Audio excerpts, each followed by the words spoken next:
चलिए आज की वीडियो में आप सभी का बहुत बहुत स्वागत है। आज हम देखने वाले माध्यमिक परीक्षा कक्षा 10 का विज्ञान का पेपर जो कि 80 मार्क्स का आपका रहेगा। ये 4 खंडों में बटा रहेगा आपका पेपर।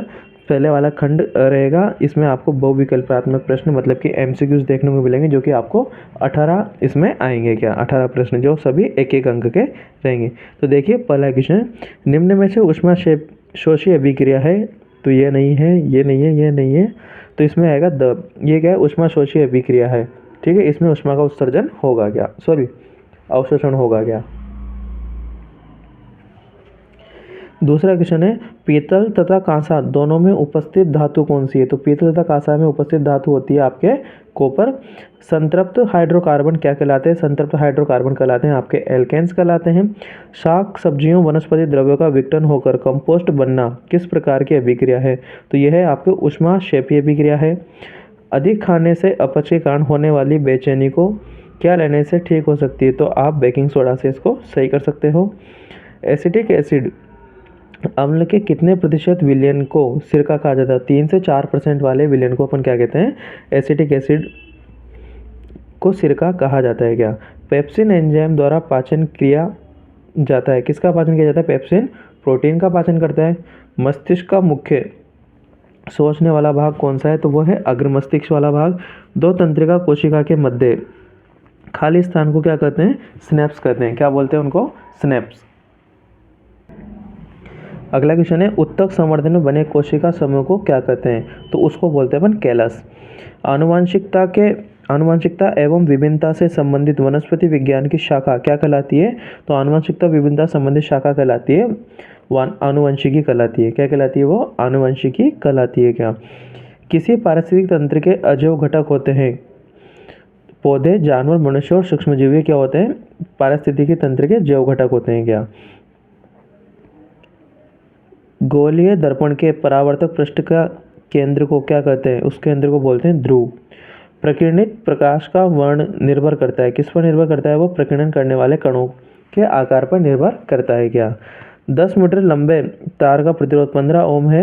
यदि इसकी लंबाई 5 मीटर कर दी जाए तो तार का प्रतिरोध ओम में अब होगा, तो क्या होगा वो 7.5 ओम होगा।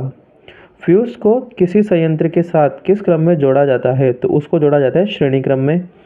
अगला क्वेश्चन है आपका, परिनालिका द्वारा उत्पन्न चुंबकीय बल क्षेत्र पर निर्भर करता है। तो परिनालिका प्रवाहित धारा पर भी करता है, परिनालिका के फेरों की संख्या पर निर्भर करता है, परिनालिका के पदार्थ पर। तो इसमें आ जाएगा उपयुक्त सभी पर। विद्युत धारावाही तार किसकी तरह व्यवहार करता है। तो वो करता है आपके चुंबक की तरह व्यवहार प्रदर्शित करता है। अब आपके आएंगे रिक्त स्थान की पूर्ति। ये थे आपके एमसीक्यू जो कि 18 क्वेश्चन थे, ये फिनिश हो चुके हैं। अब आपके हैं रिक्त स्थानों की पूर्ति कीजिए। तो पहला क्वेश्चन है, कॉपर सल्फेट का विलयन का रंग होता है। तो वो होता है नीले रंग का। मरकरी पारद एक अयस्क है, किसका, सिनाबार, HgS का मरकरी पारद एक अयस्क है क्या। तो इसमें आ जाएगा HgS या सिनाबार। अनैच्छिक क्रिया जैसे वमन पश्चिम मस्तिष्क में स्थित द्वारा नियंत्रित होती है, किसके द्वारा नियंत्रित होती है, मेडुला के द्वारा नियंत्रित होती है क्या।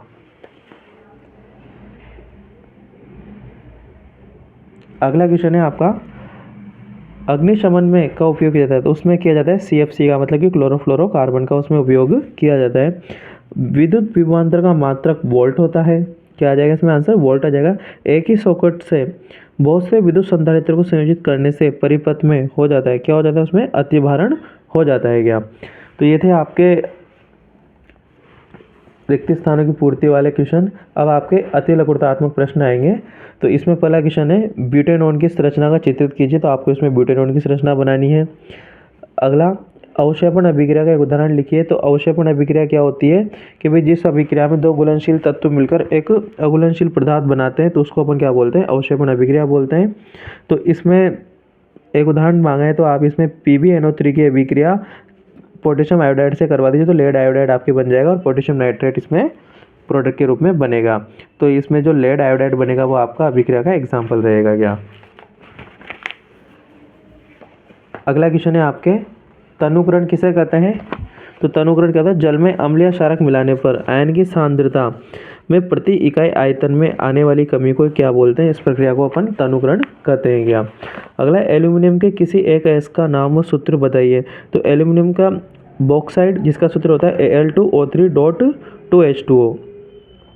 आलिंद की अपेक्षा नीले की पेशी भित्ति मोटी क्यों होती है? तो आलिंद की अपेक्षा नीले की पेशी भित्ति इसलिए मोटी होती है क्योंकि नीले को पूरे शरीर में रुधिर क्या होता है? भेजना होता है। क्या मस्तिष्क के तीनों भागों के नाम? तो अग्र मस्तिष्क, मध्य मस्तिष्क और पश्च मस्तिष्क। क्या नामांकित चित्र, निम्नलिखित चित्र का निरीक्षण करें और नामांकित भागों के नाम लिखें।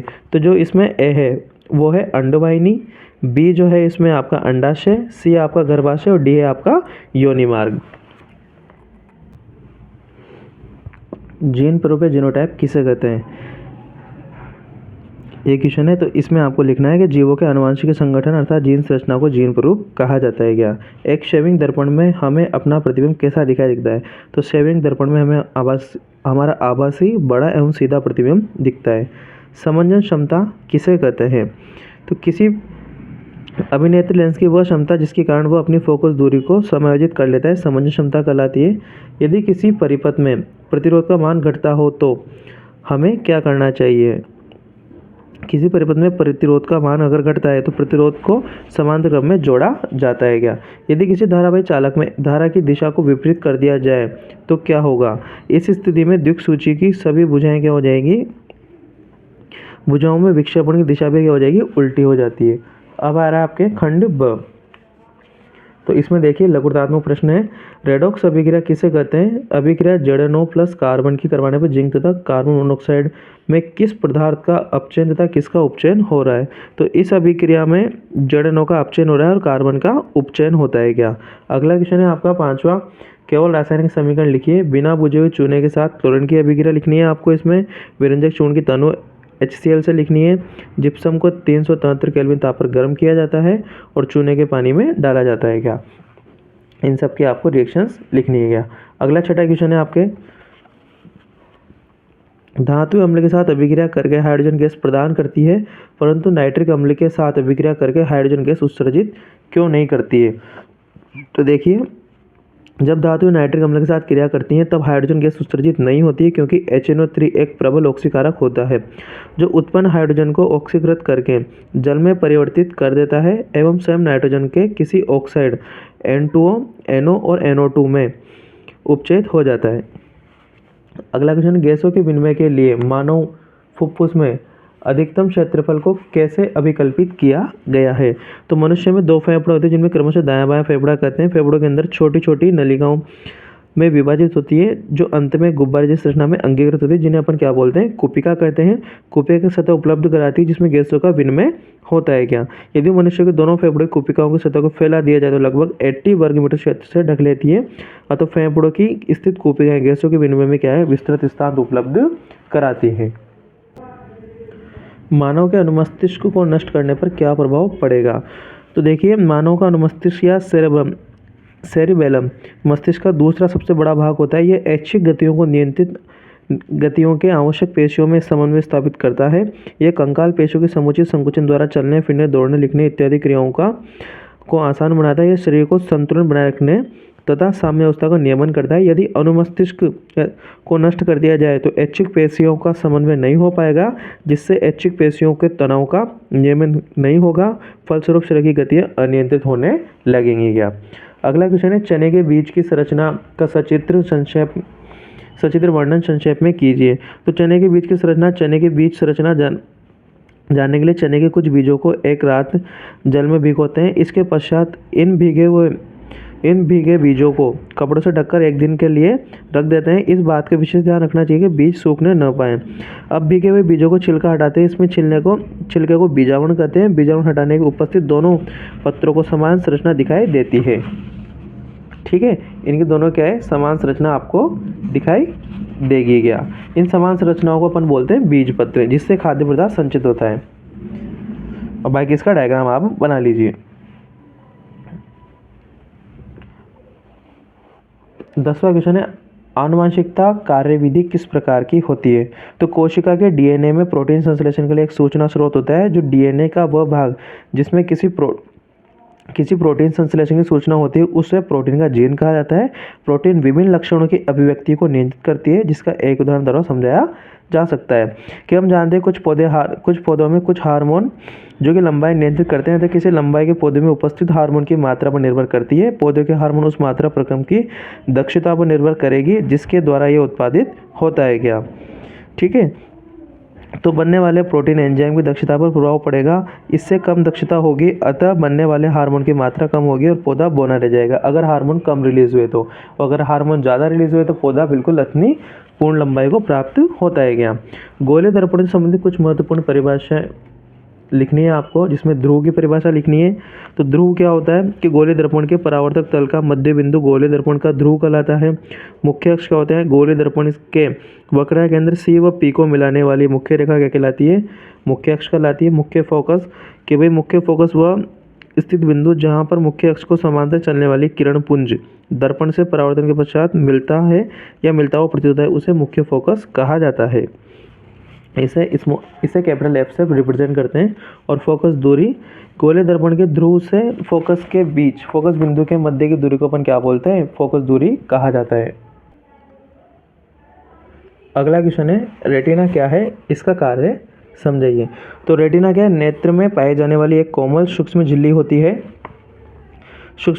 जिस पर देखे जाने वाली वस्तु का प्रतिबिंब बनता है। इस झिल्ली में बृहत संख्या में प्रकाश उग्राही कोशिकाएं होती हैं। प्रदीप्त होने वाली प्रकाश उग्राही कोशिकाएं सक्रिय हो जाती हैं तथा विद्युत सिग्नल उत्पन्न करती हैं। ये सिग्नल्स द्रक तंत्रिका द्वारा मस्तिष्क तक पहुंचा दिए जाते हैं। मस्तिष्क इन सिग्नलों की व्याख्या करता है, अंततः इन सूचनाओं को संशोधित करता है जिससे कि हम किसी वस्तु को जो जैसा है वैसा ही उसको देख पाते हैं क्या। 13वां क्वेश्चन है यदि विद्युत धारावाही तार से बनी कुंडली में फेरों की संख्या बढ़ा दें तो उत्पन्न चुंबकीय क्षेत्र पर क्या प्रभाव पड़ेगा, समझाइए। तो किसी विद्युत धारावाही तार के कारण किसी दिए गए बिंदु पर उत्पन्न चुंबकीय क्षेत्र प्रवाहित होने वाली विद्युत धारा प्रत्यक्ष से निर्भर करती है। इसलिए यदि n फेरों की कोई कुंडली हो तो उत्पन्न चुंबकीय क्षेत्र परिमाण में एकल फेरों द्वारा उत्पन्न चुंबकीय क्षेत्र की तुलना में n गुना अधिक प्रबल होगी। इसका कारण यह है कि प्रत्येक फेरों में विद्युत धारा के प्रवाह की दिशा क्या होगी, समान होगी, अतः व्यष्टिगत फेरों के चुंबकीय क्षेत्र में संयोजित हो जाएगी। तो इसी के साथ आपका ये ब सेक्शन भी यहाँ पे कंप्लीट होता है। अब आ रहा है आपका खंड स। यह दीर्घोत्तरीय प्रश्न होते हैं, इसमें प्रत्येक प्रश्न 3-3 अंकों के होते हैं और यहाँ से आपको अथवा वाले क्वेश्चन देखने को मिल जाते हैं। पहला क्वेश्चन है ग्वाला ताज़ा दूध में थोड़ा बेकिंग सोडा मिलाता है। ताज़ा दूध के pH का मान 6 से बदलकर थोड़ा क्षारीय क्यों बना देते हैं, इस दूध को दही बनने में अधिक समय क्यों लगता है। तो ताज़ा दूध में थोड़ा बेकिंग सोडा मिलाने पर दूध की pH का मान 6 से बदलकर थोड़ा क्षारीय हो जाता है, अर्थात pH का मान बढ़ जाता है। क्योंकि बेकिंग सोडा जैसे सोडियम हाइड्रोजन कार्बोनेट है कहते हैं क्षारीय होता है, यह दुर्बल अम्ल तथा प्रबल क्षार का लवण है, अतः विलयन क्षारीय हो जाएगा, जिससे दूध परीक्षण बनाने वाले लैक्टिक अम्ल उदासीन हो जाते हैं, जिससे दूध जल्दी खराब नहीं होता है क्या। सेकंड वाले में आपको लिखना है बेकिंग सोडा युक्त दूध को दही बनाने में अधिक समय लगता है, क्योंकि दूध से दही बनना किण्वन की प्रक्रिया है जो कि एक निश्चित pH के मान पर ही होती है, जो कि लगभग 7 अर्थात उदासीन माध्यम में होना चाहिए। जबकि बेकिंग सोडा मिलाने पर pH बढ़ जाती है, इससे दूध से दही बनने की प्रक्रिया धीमी हो जाती है, अर्थात दूध को क्षारीय से अम्लीय होने में अधिक समय लगता है, इसलिए दूध को दही बनने में भी अधिक समय लगेगा। अगला क्वेश्चन है आपका क्रिस्टलन जल किसे कहते हैं। क्रिस्टलन जल युक्तियों के 2 उदाहरण लिखिए, ऐसे यौगिक को गर्म करने पर क्या होता है। तो अगर आपको ये क्वेश्चन नहीं आया तो आप इस क्वेश्चन को टिक कर सकते हैं। अगला क्वेश्चन है आपका 15वां, इसमें भी आपको अथवा वाले क्वेश्चन देखने को मिल जाते हैं क्या। तो इसमें पहला क्वेश्चन है आपके पास स्वपरागण किसे कहते हैं, इसके क्या लाभ हैं, या दूसरा क्वेश्चन है इसमें स्वपरागण तथा परपरागण में कोई 2 अंतर लिखिए गया। अथवा इसमें यदि अंड का निषेचन नहीं हो तो क्या होगा, समझाइए। पुरुषों के मूत्र मार्ग का उभय मार्ग क्यों कहा जाता है। तो देखिए स्वपरागण किसे कहते हैं कि किसी एक पुष्प के पराग कणों का स्थानांतरण उसी पुष्प के वर्तिका पर हो तो उसे स्वपरागण कहते हैं। अब इसमें अंतर अगर आपको लिखना है, इसके लाभ में आप लिख सकते हैं स्वपरागित पुष्पों का स्वपरागण पूर्णतः निश्चित क्रिया है, पराग कणों को वर्तिका पर पहुंचने के लिए भिन्न साधनों पर निर्भर नहीं रहना पड़ता, परागकण व्यर्थ ही नष्ट नहीं होते। और इसमें अंतर आपको लिखना है, तो इससे एक पुष्प के परागकण उसी पुष्प के पादप के किसी अन्य पुष्प के वर्तिकाग्र पर पहुंचते हैं तो स्वपरागण कहते हैं, और परपरागण एक पुष्प के परागण उसी गति के किसी अन्य पादप के पुष्प से वर्तिकाग्र पर पहुंचते हैं तो उसे परपरागण कहते हैं। इसमें पराग कणों के नष्ट होने की संभावना कम होती है स्वपरागण में, और इसमें नष्ट होने की संभावना अधिक होती है। क्या अब आपके 16 क्वेश्चन है, अपमार्जक क्या होते हैं। सेकंड क्वेश्चन है इसमें कोई ऐसी विधि लिखिए जिसका अनुप्रयोग करके पीड़कनाशियों का भोजन द्वारा अपने शरीर में प्रवेश कुछ सीमा तक कम कर सकते हैं। मानवों के शरीर में पीड़कनाशियों की सांद्रता अधिकतम क्यों पाई जाती है। अथवा अगर क्वेश्चन दे रखा है पर्यावरण के विभिन्न घटकों के बीच ऊर्जा प्रवाह विस्तृत अध्ययन करने पर कौन सी प्रमुख बातें ज्ञात होती हैं। ओजोन परत के ह्रास से होने वाले 2 दुष्प्रभाव लिखिए। तो इसमें आप लिख सकते हैं, पहले अपमार्जक क्या होते हैं कि जीवाणु और कवक जैसे सूक्ष्मजीव मृत जैविक अवशेषों को अपमार्जन करते हैं, इसलिए उनको अपमार्जक कहा जाता है। सेकंड क्वेश्चन है इसका फर्स्ट है कि पीड़कनाशियों को भोजन द्वारा अपने शरीर में प्रवेश कम करने की एक विधि है। इसमें पहला है जैविक कृषि के उत्पादों का उपयोग करना चाहिए। दूसरा, फलों एवं सब्जियों को छिलके हटाकर खाना चाहिए। सेकंड क्वेश्चन का आंसर रहेगा मानवों में शरीर में पीड़कनाशियों की सांद्रता अधिक, इसलिए खाद्य श्रृंखला में मनुष्य शीर्षस्थ है, और पोषण स्तर में ऊपर की ओर जाने पर जैव आवर्धन की मात्रा भी बढ़ती जाती है। 17वां क्वेश्चन है एक 4 ओम प्रतिरोध में 10 एम्पीयर की धारा 2 सेकंड प्रवाहित करने पर उत्पन्न ऊष्मा की मात्रा ज्ञात कीजिए। और 600 वोल्ट अनुमत का कोई विद्युत रेफ्रिजरेटर 8 घंटे प्रतिदिन चलाया जाता है तो 4 रुपये प्रति kWh की दर से इसे 30 दिन तक चलाने के लिए ऊर्जा का मूल्य क्या है। अथवा करके एक और क्वेश्चन दे रखा है आपको 40 वाट 220 वोल्ट के विद्युत बल्ब में प्रवाहित विद्युत धारा की गणना कीजिए। इसमें है यदि किसी विद्युत बल्ब के तंतु का प्रतिरोध 1200 ओम है तो यह बल्ब 220 वोल्ट स्रोत से कितनी विद्युत धारा लेगा। अगला क्वेश्चन है इसमें यदि किसी विद्युत हीटर की कुंडली का प्रतिरोध 100 ओम है तो विद्युत हीटर की 220 वोल्ट स्रोत धारा एक बहुत ही इंपॉर्टेंट क्वेश्चन है चारों। इनको आप अच्छे से फॉर्मूला लगा के आपके फॉर्मूला तक भी मार्क्स मिलते हैं। सबसे पहले क्वेश्चन करने का तरीका ये होता है, आप सोल्व लिखिए, फिर गिवन बाय लिखिए आपको क्या क्या दे रखा है, तो इसमें से जो जो आपको दे रखा है उनको एक लिखिए, उसके बाद आप वो फॉर्मूला लगाइए, फिर उसके बाद आंसर करना शुरू कीजिए, उस क्वेश्चन को सोल्व करना। तो ये सेक्शन सी यहाँ पे लास्ट क्वेश्चन था। अब सेक्शन डी, इसमें निबंधात्मक प्रश्न होते हैं और ये 4-4 नंबर के क्वेश्चन होते हैं। निम्न कार्बनिक यौगिक का संरचना सूत्र दीजिए, इलेक्ट्रॉन बिंदु संरचना भी बनाइए। तो आपको मेथेन और एथेन की इलेक्ट्रॉन बिंदु संरचना बनानी है और एथेन व प्रोपीन की भी बनानी है। क्या अथवा में आपको मेथेन का एक उपयोग लिखना है, संरचनात्मक समावेयता किसे कहते हैं वो बतानी है, इसकी उपस्थिति के कारण कठोर जल में साबुन प्रभावी नहीं होता है वो बताना है, और कार्बन के 2 रूपों के नाम बताने। हीरा ग्रेफाइट आप इसमें लिख सकते हो। 19 क्वेश्चन है आपका, वाष्पोषण क्रिया का नामांकित चित्र बना के आपको ये समझानी है। पाचन किसे कहते हैं, आमाशय में होने वाली पाचन की क्रिया का वर्णन कीजिए।